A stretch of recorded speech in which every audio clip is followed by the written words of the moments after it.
Promoting freedom and democracy and protecting human rights around the world are central to U.S. foreign policy, and it definitely seemed to be the purpose of U.S. Secretary of State John Kerry's recent trip to Kenya, Somalia, Djibouti, and Nigeria.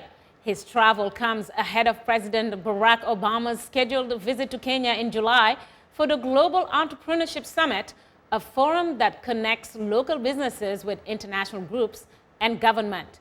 This leads us to our question of the week, asking, to what extent, in your view, is U.S. policy promoting democracy and the rule of law in Africa? Well, thanks everyone for using all our social media platforms to communicate to us. Let's begin with a comment from Obute Onwuka from Yola in Nigeria, who writes, their policies are hurting U.S. Their policies are hurting us, actually. Rather, they aren't encouraging peace. Rather, they indirectly promote war through some zealous politicians in order to tap into our natural resources.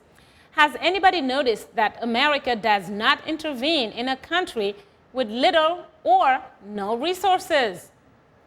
Well, another reminder that we are tweeting live today. Use the hashtag VOA US Africa Policy. If you haven't yet, please follow us at VOA Shaka. And speaking of it, let's go to a tweet from Jackson Peter of Cape Town in South Africa, who tweets that U.S. policy toward Africa, it's a win-win relation for greedy African leaders, but win-lose for the people. Blame Africa, not the United States. Well, let's take a look at another tweet, this time from Collins Abson from the United States. He tweets that this policy can work if Africans are ready to obey, and if the USA can give a clean policy. But now, here is our letter of the week from a Straight Talk Africa Facebook fan who responded to our question of the week. Arthur Jeremiah from Kampala in Uganda writes, U.S. policy has been a 50-50. That's what I think in promoting democracy and rule of law on the continent. This is why the U.S. will support or side with leaders who are their puppets. But the U.S. has also helped bring about good governance and respect for rule of law and democracy in Africa. But in the end, it's up to us, the Africans, to bear the greatest responsibility to do it.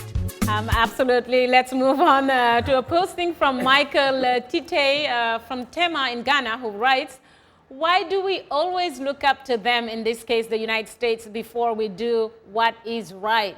What is right that we don't have as a continent. We don't need the U.S. in Africa. We are capable of making this continent a better place. The corrupt leadership in Africa is why the U.S. has taken advantage of the African continent. Well, while we're at it, let's take a look at another Facebook comment, this time from Christopher Mpokigwa, I think I got the name right, in Dar es Salaam, Tanzania, who writes, America does not promote democracy in Africa, but it promotes her interests regardless whether a particular state is democratic or not. Shaka, not a lot of love here.